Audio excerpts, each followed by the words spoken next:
Don't you just hate when Disney World won't let you catch a break? When you go on a Disney vacation, not being able to ride on the rides you've been dreaming about for ages, getting caught in lines long enough to reach Timbuktu and back, and wasting money on services you don't even wind up using could be the double-edged sword that kills the whole mood of the trip, and you realize you spent a lot of money and didn't have a great time.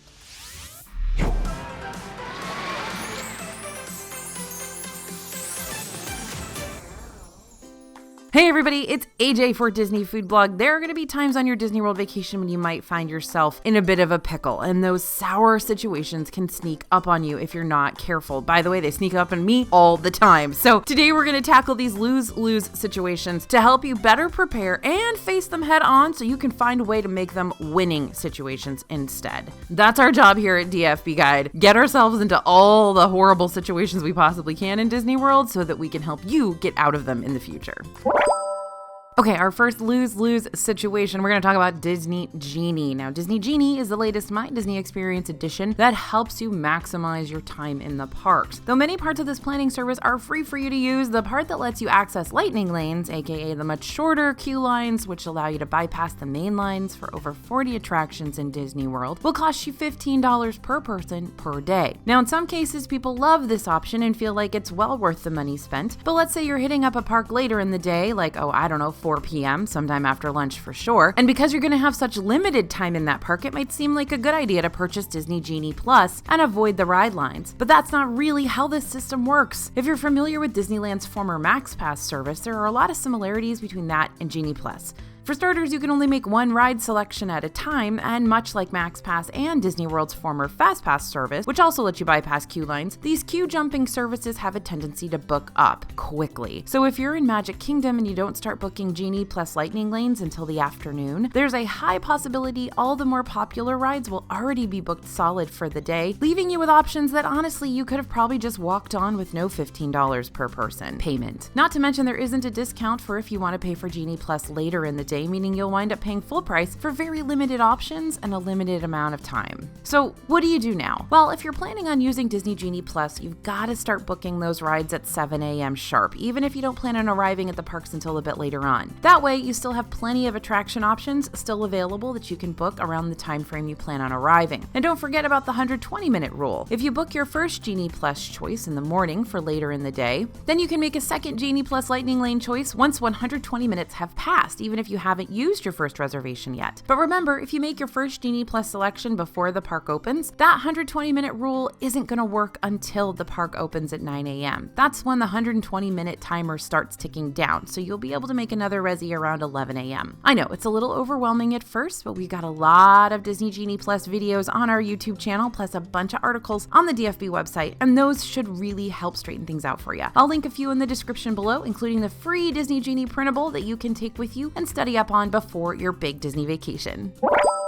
All right, dreaded call wait times. Now, I don't know how far along you are on your Disney planning journey, but anybody who's planned a trip to Disney World has eventually had to call Disney World and be on hold for like hours sometimes, literally hours sometimes. There were a couple of times back there when Park Pass reservations first opened that we were on hold for literally 8 to 11 hours sometimes. And then they would hang up on us and then we'd have to call back, and it was a nightmare. Anyway, you can tell how awesome I feel anytime I have to call Disney World's customer service number because whatever vacation issue I'm dealing with can't be solved online. But talking to a representative isn't the cringy part of this whole deal. It's those excruciatingly long wait times we have to endure until someone finally picks up the phone to talk to us. Now, we love Disney songs as much as anybody else, but once you've listened to them for like 3 hours, you're pretty much done with Tarzan, you know what I'm saying? So if you call Disney World's direct line, you need to be prepared for the wait. Recently, one of our riders had to make that dreaded call and waited 2 hours just for a representative to pick up. Now, who's got that kind of time? So here's how you fix this. Before you start dialing away, make sure your questions and comments, your concerns, your hopes and dreams, etc., can't be solved online. Disney World does have a chat service in place that allows a representative to message you in real time for any quick-to-answer assistance. Sometimes all reps might be busy with other online chats, but just log back in at a later time and you should be able to reach out. Sometimes reps will even reach out directly to you with a pop-up asking if you need any assistance, which is a nice change of pace. Now, you can also reach out to your travel agent if you're using one. Our friends over at Small World Vacations have that A-plus team of Disney pros on hand at all times and can help you figure out any issues you might be experiencing with your future itinerary. Now, if you need to call Disney, be prepared for that wait. You'll need to pencil in call time during your day. No joke.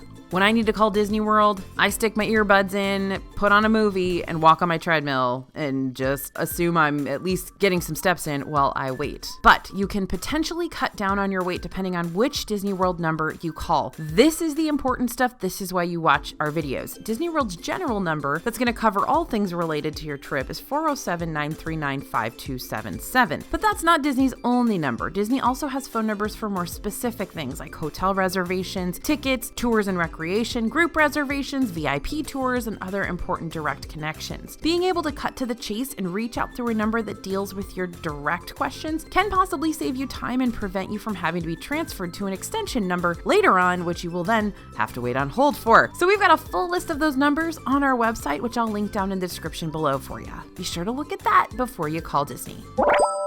Okay, the next lose-lose situation is, of course, eating during a busy dining time at a fast food restaurant in Disney World. There's just nothing good about it. So let me paint the scene. It's lunchtime. You decide to go someplace super quick because there's still so much ground you got to cover before the end of the day, but everyone and their mother wants to refuel before jumping back onto any more rides or hitting up more shops and stuff like that. So you grab your food and are frantically searching for a place to sit, only to find that all the seats in the restaurant are taken, and some are even taken by people who don't even have their food yet in a desperate attempt to save seats for their family. If you've watched our videos, you know that we do not recommend saving seats while somebody's in line to get food. Someone else who just got their food could spend that time eating at that table, and from an economy point of view, it just doesn't make sense. Don't save seats. Anyway, moving on. There you are, standing in the middle of the dining room, holding a full tray of food in a crowded room with no place to go, and probably, not gonna lie, probably have a couple of big cups of soda pop with no lids, and you're going to spill them. How do I know this? Because I spill them all the time. All right, so now what? If you can manage holding off on dining during those peak lunch and dinner hours, you're more than likely going to have a better chance at not fighting the hangry crowds for a place to sit and dine at a quick service location. Aim for a later lunch or earlier dinner, and keep your rumbling tummy preoccupied with those pre-packed snacks you hopefully brought along with you, like granola bars or trail mix or goldfish. You choose. Disney's totally cool with you bringing your own food to the parks as long as it doesn't need to be kept frozen or microwaved. Then again, maybe this is the perfect time for you to order one of those famous Disney snacks. Disney World's got so many new snack releases, so this could be your chance to try some of those sweet and savory small bites while you wait for the more substantial ones. The nice thing about mobile ordering your quick service food is that you can choose what time frame to pick up your meal. The earlier you can place your order, the better, even if that means ordering lunch while in line for your first ride of the day. That way you can skip worrying about ordering and waiting in line later on. You can have your food ready to go when your arrival time approaches. So let me break that down for you. You go, you wait in line for your first ride of the day, you head over to My Disney Experience, you pull up mobile order, and you say, we want to go to Columbia Harbor House, because of course you do, because that's awesome. Columbia Harbor House at 2:00 p.m. for lunch, right? That's a good time. There aren't that many people there. The initial lunch rush is over. So set your mobile order to go Columbia Harbor House, 2 p.m., order your food, and then you're good to go. Then grab yourself a snack at Sleepy Hollow to tide you over till 2 p.m. It makes perfect sense, right? Okay. Now, if you didn't do that and you're finding it difficult to satisfy your grumbling stomach, and if you're ready to eat now, try scoping out the quick service dining room, if possible, before getting in line or mobile ordering. That way you can get a feel for how difficult or manageable snagging a table at the location is going to be. Now, if you watch our videos, which I hope you do, if you're new, welcome. If you're not new, thank you. Then you already know which kind of fast food locations have the most seating, the best seating. Columbia Harbor House, we'll just stick with them, has that great seating area upstairs that nobody knows about. So usually you can find tables up there even during busy times. Okay, the next lose-lose situation on our list. We are going to talk about missing an advanced dining reservation. And by missing, I mean showing up late. Okay, so did you manage to grab one of those coveted Disney World reservations at Ohana, Disney's Polynesian Village Resort? If you did, please invite me. I would love to come. Or be our guest at Magic Kingdom. You don't have to invite me to that one. I think that's a one and done for me. But that's great if you did. Don't let your guard down yet. You've got to get to your reservation on time, which, depending on your situation and how well you know Disney World, might be easier said than done. Believe me, because I'm late for reservations all the time, and I clearly know what I'm doing in Disney World. And alas, always late. So if you wind up being too late for your dining reservation, whether it be because of Disney transportation issues or losing track of time altogether, the restaurant is liable to not only give your reservation to someone else on a walk-up wait list, but could also charge you $10 per person for a no-show fee. Talk about being kicked when you're down. So now what? Well, if you're relying on Disney World's complimentary bus transportation to get you to a dining reservation in the park from your hotel or vice versa, then you need to give yourself plenty of time. I'm talking about showing up to your bus stop like an hour before your scheduled reservation time, maybe even more if you're going to a park that's really big and the reservation is on the other side of the park. For example, if I'm going to La Crêperie de Paris and I'm taking a bus to Epcot, I gotta give myself an extra like 25 minutes to walk across the park, especially if I don't want to be super sweaty by the time I get over there to dinner, right? Now, if you think there's any chance you're gonna miss your reservation, go to your My Disney Experience account to cancel your reservation 24 hours in advance so you're not charged with that no-show fee. Canceling or modifying a reservation is easy peasy. Just click on the 3-lined icon at the bottom of the screen, tap on My Plans, tap on the reservation, and tap on the Cancel Modify button. If you're down in the dumps about missing your table service reservation, don't count out the fine dining just yet. You might still be able to join a walk-up waitlist for another restaurant at the last minute. This option can also be accessed through that My Disney Experience app. Tap on the plus sign, then on Check Dining Availability, enter your party size and day of your visit, and then tap Now to see what's still available. You never know, you might just hit the jackpot and find a new favorite place to dine. I went to Steakhouse 71 on a walk-up reservation the last time I was in Disney World and I had a giant prime rib and it was really good. I just popped in my earbuds and I listened to a podcast. I was all by myself. That was basically the best night ever. I am simple to please, I know, but it was pretty great. Okay, another lose-lose Disney World situation when your kids are too short to ride a ride. All right, we've all been there. It's so painful, but it is what it is. So you finally are taking your kiddo to Disney World. You're all gonna have a blast, the food, the shows, the rides, but what happens when you show up to Disney and your kids can't or won't ride the rides? In some cases, smaller aviators might not measure up to the height indicator of a ride. That's a Soarin' reference for you if you didn't catch it. And in other cases, a ride might be too intimidating. Even though Disney World is a very kid-centric realm, rides that feature giant villainous animatronics or spooky scary themes or, giant dinosaurs can be too intense even for us. So when a kid has to skip out on a ride for whatever reason, someone in your party is going to have to sit out with them, which can be kind of a downer to have more than one person miss out on the fun. So if I had a megaphone right now, I would shout rider swap at all of you, but instead I'll say it calmly, rider swap. I can't stress how much of a game changer this system can be for your group, and I also can't stress how many people don't even know it exists. Again, that's why you watch this video. Rider Swap is available for people of members of their group that can't or would rather not ride an attraction. So say there were 6 people in your group and 5 of you wanted to ride Rock and Roller Coaster at Disney's Hollywood Studios. All 6 of you would need to go up to the cast member at the front of the attraction and ask for Rider Swap. Then 4 people in your group can go ahead and stand in the regular standby queue while one person waits behind with the non-rider, who in this circumstance is maybe a kiddo who isn't tall enough to ride. If your non-rider is a grown-up and just doesn't want to ride, then they can just go have a drink at Hollywood Brown Derby and you don't have to do rider swap because the rest of y'all can just go on. Now, when the first half of your group is finished riding, everyone can now switch places, but instead of the person who waited behind the first time round having to wait in that entire line again, they'll be able to bypass the main line. The person who waited behind the first time can also bring a partner to ride with them, even if that partner just got off the ride with the first group. But what about those kids who just really aren't vibing with the rides and are missing out on everything because of it? Well, it might be better to work your way up.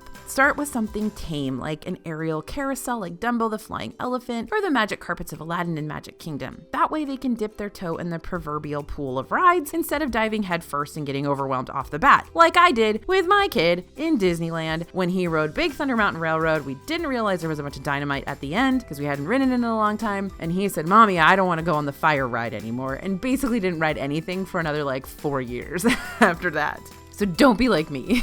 Now, it's also not a bad idea to watch those POV ride-throughs of the Disney World rides with your little ones before your Disney trip begins, just so you can gauge their reactions and prepare them for some of the potentially more intimidating ride scenes ahead of time. My kiddo was super terrified of the surprise truck honk and flashing lights in Radiator Springs Racers, and the same thing happens over in Test Track. And so we watched the POV ride-through. He knew when it was going to happen. I warned him while we were riding. exciting, and he was ready for it and prepared for it. Now, our friends over at allears.net have all the POVs up on their YouTube channel, so you don't have to go down a rabbit hole tracking them all down one by one. Thanks, AE.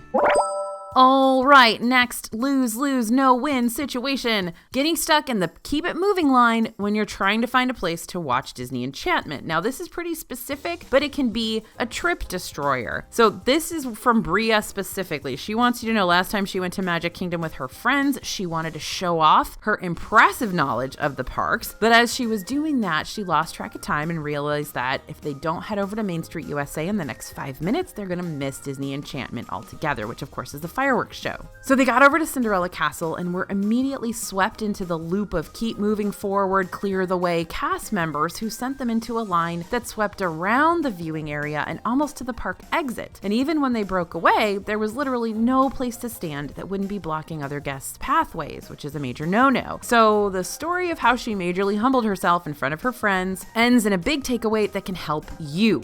If getting a spot for Disney Enchantment with a view of the Main Street USA and Cinderella Castle projections is important for you, then stake out your spot a little bit earlier instead of hitting up some last-minute rides. Now, it depends on the night, it depends on how busy it is, it depends on how many people are there. We'd recommend on average about 30 to 40 minutes tops. You don't want to spend hours waiting for this nighttime spectacular and waste a good chunk of your time in the park after all. So, 20, 30 minutes, go start looking for a spot. And if getting a good view of Disney Enchantment is extremely important to you, like #1 priority for sure, then it might not be a bad idea to look into one of the Magic Kingdom dessert parties. There are 3 different dessert parties for you to choose from: Disney Enchantment Pre-Party, Disney Enchantment Treats and Seats Party. That's right, they gotta put seats right in the name, and the Disney Enchantment After Party. These parties take place at the Tomorrowland Terrace and guarantee you prime fireworks and projections viewing, along with sugary goodies to make your sweet tooth happy. You can learn more about each of these parties, their price ranges, and how to book your reservation on our website. It is expensive,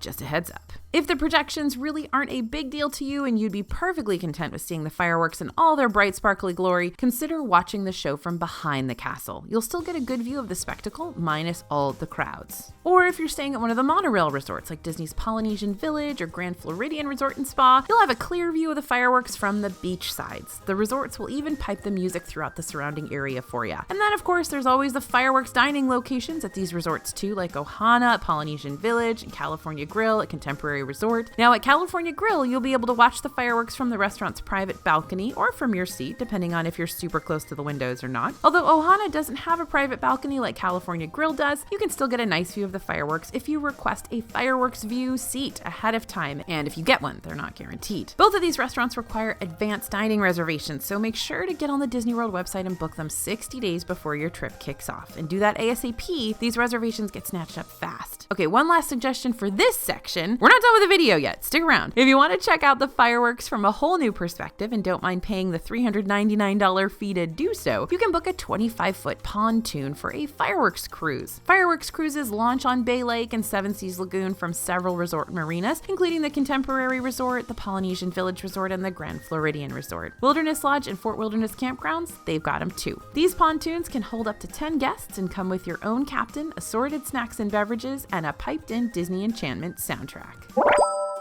And another dreaded lose-lose situation, closed for maintenance. Yeah, the ride you really want to go on is down for maintenance or refurbishment and isn't going to be back online during your trip. It's happened before, it'll happen again. Sometimes that ride you've just got to go on, whether it be a brand new attraction or a longtime favorite, is going to be closed. It could be closed for maintenance or an extended refurbishment or honestly any number of reasons. Remember Rise of the Resistance when it first opened was closed most of the time? Disney tech may be top of the line, but that doesn't mean it doesn't fail or need some TLC time and again. But the problem with a ride needing a tune-up is when it needs a tune-up while we're there. As Chandler Bing would say, could the timing be any worse? Who knows the reference I'm making? Are you all too young? Maybe.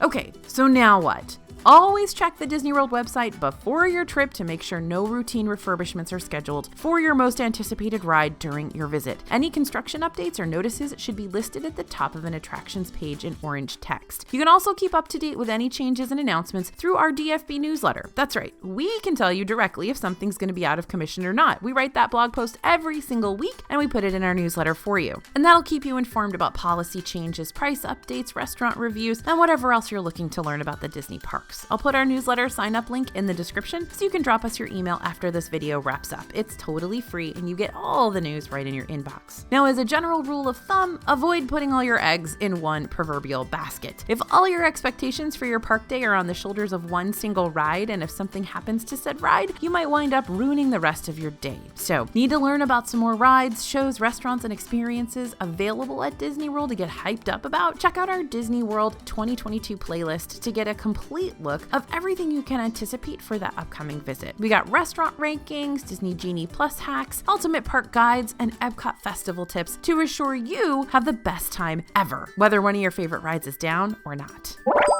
Okay, next we're going to talk about that strange situation you can find yourself in with Disney's Memory Maker. Now, Memory Maker allows you to keep all your professional PhotoPass pictures that you collect throughout your trip. If you pre-purchase the Memory Maker, you're looking at spending around $169. But if you purchase the Memory Maker after your vacation, the price hikes up to $199. So you might be thinking, oh, guess I should go ahead and get that Memory Maker now to save myself $30. And that's not a bad idea unless you completely forget about PhotoPass while you're running all around the parks. It's easy to get caught up jumping in line for rides, finding places to eat, shopping with no plans on dropping, and resting while watching a fun-filled stage show. But at the end of the day, you might find yourself with all these great memories and no PhotoPass pictures. This happens to me all the time. I never stop to get PhotoPass pictures. So now what? Well, if you think you and your group will be the type to unintentionally forget about Memory Maker during your jam-packed days, then consider skipping out on the add-on. You can still take PhotoPass pictures without having purchased Memory Maker ahead of time, or even if you don't plan on buying it at all. Remember that you can pay for a digital download for just one or two of your favorite shots. Individual downloads and prints for 5x7 photos cost around $16.95. If you do plan on purchasing Memory Maker, remember that there are hundreds of opportunities around Disney World property for you to get your money's worth out of that initial investment. PhotoPass photographers are all around the parks. Just track down the cast members sporting those blue shorts, white shirts, khaki vests, and bucket hats. Oh, and a camera. That's the main accessory right there. Of course, these photographers can be easily spotted in multiple locations near the park's main icons, like Cinderella Castle in Magic Kingdom, Tree of Life in Animal Kingdom, Hollywood Tower Hotel in Disney's Hollywood Studios, and Spaceship Earth in Epcot, but they're also stationed at other photo-worthy locations all around the parks. And PhotoPass is available for Disney World attractions too, like character meet and greets and on-ride photos, which is always a good capture of my good side, not really. And during certain holiday events or Epcot festivals, there are going to be fun extra PhotoPass opportunities for you to explore with limited time backdrops and fun little exclusive what they call magic shots that'll add characters to your family photos. And of course, there are nighttime PhotoPass locations and magic shots too. Some of them have lines of literally hundreds of people to get those magic shots. So there's an opportunity to get hundreds and hundreds of PhotoPass photos if you want to shell out that $169 before you go if you think your family is all about the photos. But remember, you can take PhotoPass photos and just buy the ones you want too, and you'd have to buy a lot to add up to $169. Another no-win situation that not a lot of people think about is choosing an off-property hotel that makes you pay a toll every time. That's right, there are tolls all around Disney World, and that adds up, and that's something you need to think about with your budgeting. So Disney World hotels we know are super expensive. Even the value resorts can rack up a bill of over $200 per night, depending on the season. So sometimes it makes sense to consider staying off-property with more affordable prices, like one of Disney's Good Neighbor hotels, a Universal Studios hotel, an Airbnb with exceptional ratings, or any number of solid places to rest your head. The problem with these places is location though. I've heard tell of Disney vacationers who found a really good hotel deal about 15 minutes away from the Walt Disney World property, only to find out that A, they'd have to pay a toll every time they went to and from the Disney parks, and B, they had to navigate I-4 every day, which can be a major pain with all of that traffic. So what was once going to be around a 15-minute daily drive quickly became a 30, 40, and 50-minute drive, depending on when they were coming and going. Suddenly paying a little extra for closer proximity to the parks might not seem like such a bad idea, because time is money in Disney World. But this is definitely a maybe, and it depends on what you are prioritizing. So now what? It'd be easy for me to just say go with a Disney World hotel because they're close and well-themed and have complimentary transportation, but that is not realistic, especially as of late. Disney World resorts are booking up big time for the rest of the year, making it increasingly more difficult to find a place to stay that's longer than a weekend getaway or that won't completely blow your budget budget. Plus, Disney's hotels don't offer nearly as many perks as they used to, so those good neighbor and off-property options are getting more and more attractive every day. Now, even Disney's good neighbor hotels are quickly booking up for the summer, although it's still good to check their status to see what's available. Fortunately, Orlando's got lots of lodging options for you to choose from, so you're not going to be left without a place to stay. But before you make that final purchase, type the address of the hotel into Google Maps and check how far it is from the parks. Just because the hotel has an Orlando address doesn't mean the place is necessarily close to Disney World. Orlando's a huge city, and Disney World technically isn't even in Orlando. So will the hotel you're planning on staying at force you to take I-4, or will there be a back road you can find instead? And how long will that back road take you to get to the parks? I know I'm just adding more factors for you to consider while you're planning away, but these factors can make the difference between you getting caught in I-4 rush hour traffic or not. If you do find yourself staying at a hotel that's a little more out of the way than you were hoping for, give yourself plenty of time to get to your destination each day. If navigating traffic seems too intimidating one day, you may want to reach out to a rideshare service like Uber or Lyft to do the navigating for you for an extra cost. The next lose-lose Disney World situation has to do with wildlife. I know that it is very, very tempting to throw the ducks a little piece of your pretzel or give the squirrel a French fry, but seriously, you don't want to do that. The wildlife around Disney World, like the ducks, the squirrels, the pigeons, the bunnies, or other animals nesting within the most magical place on earth, don't need people food, and it's actually bad for them. Now, just to drive this point home, I don't talk about this very much on the channel, but I did hear from cast members that during the 4 months that Walt Disney World was closed, many of our animal friends in the parks actually did pass away because they were used to eating food from the guests in the parks, and they didn't know how to forage on their own. They had no way to get food. They didn't know how to find food when people weren't feeding them, or people weren't, dropping pretzels and things like that. And so that's a very, very sad thing to know, but it's another good reason not to feed those animals. They'll more than likely munch on the occasional crumb that we drop here and there throughout the day,